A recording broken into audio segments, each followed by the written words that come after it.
What's up guys, Ryan here from Motion Vista Media on a very rainy COVID day when we're all on lockdown. And I figured today was a good day to talk about stock video and how to turn some of your archival footage into potential money makers for you.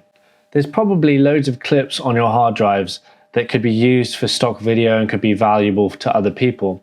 So why not use this time now to dig into your hard drive, find the little bits of gold and put them online onto stock websites like Adobe Stock and potentially make a bit of cash out of them.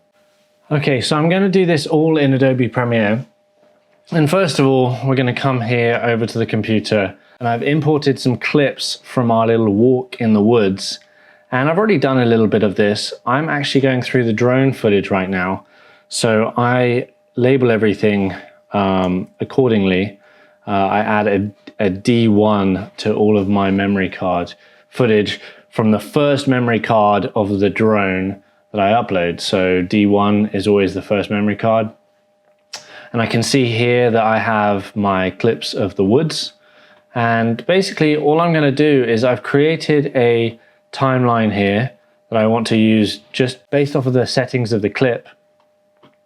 And I'm just going to go through each one of them and scrub through. I'm going to open them in the preview window and I'm going to scrub through the smooth bits of clips that I might want to cut into the stock. So as we do this, I'm going to mark my in and out points. I want it to be nice and smooth. Basically what you want is you want it to be easily usable to whoever purchases it. You don't want them to have to cut out any jolts or any kind of harsh movements. The ones that are smooth and concise are going to sell the best. We use Adobe to do our stock just because it's easier. You can actually export directly to Adobe through Media Encoder. I just find it easier. I think there are other stock sites that will give you a better return on it. But since everything we do is Adobe, it's just easier to use Adobe for our stock. And honestly, it's quite a bit of a process to go through. It's getting easier, but the idea is once you have an accumulation of stock clips, they'll just sit there. Once you do the work, they'll sit there and pay out later whenever you're least expecting it. I get a little bit of money in every month from sales of clips, just randomly. Just depends on what's trending that time. And you can actually go out and film stock video based on what's trending. So right now the COVID thing is going, it's probably not a bad idea to go and get shots of hand sanitizer, people washing their hands and stuff like that. The tricky thing with using people though is that you require release forms and you need to upload each one of those release forms for every single clip. So that can get a little bit tedious. It's a bit of a risk, but the better the catalog you have, the more likely you're going to sell more, the more likely people are going to come back to your specific collection of clips to purchase them in the future. So now we've marked our in and our out points of the smooth part of this, this drone clip coming out of the forest here. So I'm going to take that clip, that in and out point, and I'm going to add that to my timeline here.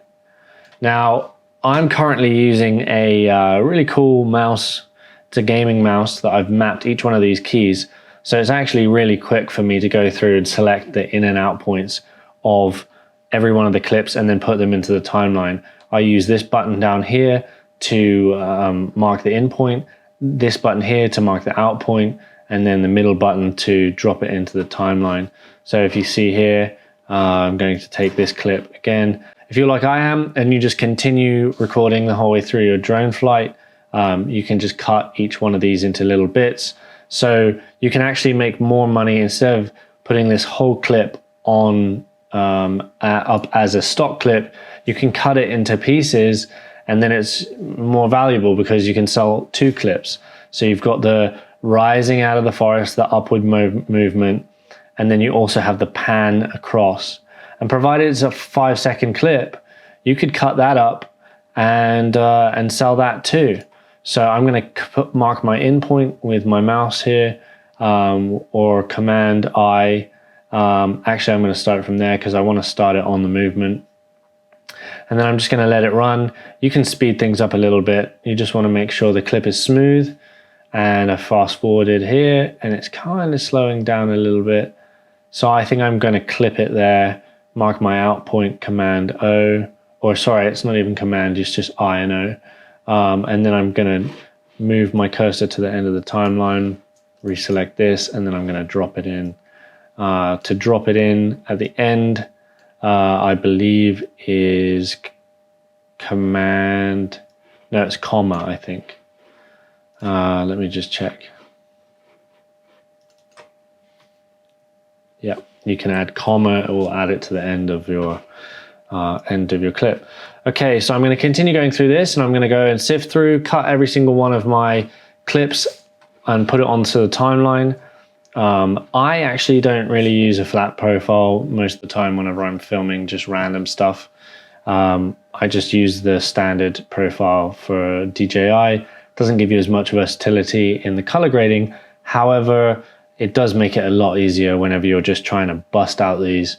There's always a bit of a debate for me as to whether to film super high quality 10-bit 422 or whether just to kind of keep it low bit rate, put it on auto for the ISO, and just get the shot. Sometimes it's just better just to get the shot than to faff around for hours. Obviously, it depends on the application, but that's what I've done here. I just pretty much just let it run on auto. Might have set a few of the settings, but the picture profile is the standard picture profile. Now, if you're planning on using some clips that have been probably used by a bunch of other people, just be aware that sometimes Adobe will just say it's kind of a bit too generic. They have too many of that type of clip, and you might not get the clip accepted. There is a process that they go through to check that everything is good. There's no technical difficulties.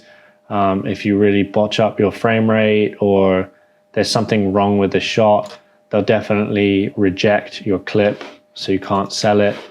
So some subjects have just been overdone. Some are quite lucrative, you know.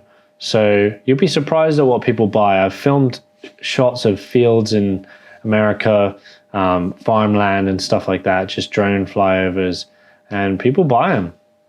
So you never know. And the best thing about it is once it's done, and it just sits up there online.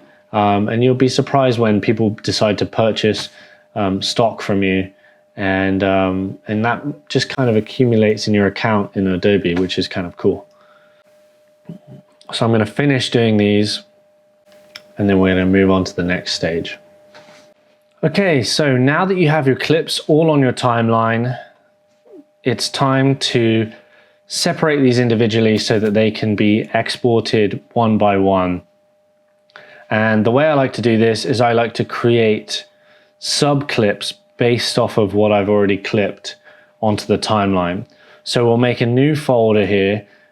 This is quite a messy way of doing it, but I'm going to put in stock sub for my stock sub clips. I'm going to open that up, and then what we're going to do is we're going to go through the timeline here and hover our cursor over each one of the clips and use Command U to turn those into sub clips.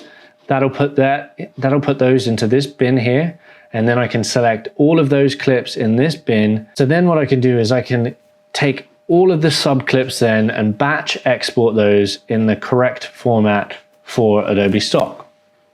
So I'm going to go through here, and I've actually mapped 2 keys on my mouse here to make it a lot easier, but you can just use Command U, make sub clip. And I'm not going to bother renaming it because it'll take too long to do that. And I like to restrict trims to subclip boundaries, which means that you're not going to accidentally expand that clip. That is going to be the length and the duration of that clip that you've selected the in and out points of there. So I'm going to go OK, and now that has put a subclip in our bin here. So now I'm just going to drag the playhead over each clip, and then I'm going to go Command U and then enter to select these, and I'm just going to go through one by one, and it's going to create all these individual sub clips based on the sub clips that I put onto this timeline. You do want to have select clip that the playhead is over. It's one of these selection follows playhead. So you want to go down here and make sure selection follows playhead. That will allow the playhead to select the clip. So we're on a fourth one now. I'm going to go through, and I'm just going to continue adding these to the timeline. Now, like I said, each one of these clips needs to be 5 seconds at least. I just created a 5-second marker, and you can actually slide this over so you can see if you have a question, if you're questioning whether a clip is 5 seconds or not, you can hover that over and see if it extends part of it. And I have to say that this mouse, I'm not getting paid to say this. I wish I was sponsored by Logitech, but this mouse, I don't even know if it still exists. I don't know if you can still purchase it or not, but I have to say it is one of the best editing tools I've had. And it's not even an editing tool, it's a gaming mouse. But it really does speed up workflow, and it frees up your other hand to use all your keyboard shortcuts that you may need that aren't mapped on the mouse here. Okay, so now that we are done with our subclips, we've essentially turned this entire timeline into subclips, which are individually trimmed clips within the folder. Now what I'm going to do is I'm going to go and select them all, and then you can export media, right click, export media, or Command M. And this is going to give you a batch export window. So I'm going to go and choose adaptive high bitrate, and I'm going to set the target bitrate to 40, and we'll do a 2 pass on this one just to get the best quality. Once you've chosen your export settings, you can actually upload directly through the Adobe Media Encoder window that allows you can tick Adobe stock here, and you just sign into your account, and that will upload it all to your Adobe stock account. You have to set that up ahead of time through stock.adobe.com, and you will go on there and you'll create your own profile and everything like that. So as long as you're eligible and you have a valid Creative Cloud setup, then you can do that. Once we've done that, we've selected everything that we want to select. We're going to go through here, and we will maximum render quality and add to the queue. That will send that out to Adobe Media Encoder, and you can go through and select all of the destinations for the clips. It's probably going to go in the last folder that you exported your last video into, which is a bit of a pain. I haven't figured out a way to direct all of those clips into its own folder, but I mean, it's not the end of the world. You can always just go and select all the clips and just drag them into a different folder. So that's my method of cutting up clips and exporting them for Adobe stock. There are various other methods as well that you can use. You could make an entire sequence for every single clip. There's so many different ways that you can go about doing it, but this is the way I found is the quickest and the most efficient way of doing it. So that is how you cut up your clips for stock, for Adobe stock and other stock websites. Check out the next video to see what you need to do next to finalize these clips and make sure that they go online for the world to see and buy. Thanks for watching this video. Don't forget to subscribe to our channel. And if you need anything to do with video or photo, please get in contact with us on our website at motionvistamedia.com, and we'll be happy to hear from you and answer any questions you might have. Also, pop a comment below in the YouTube comments. That also helps, along with a thumbs up.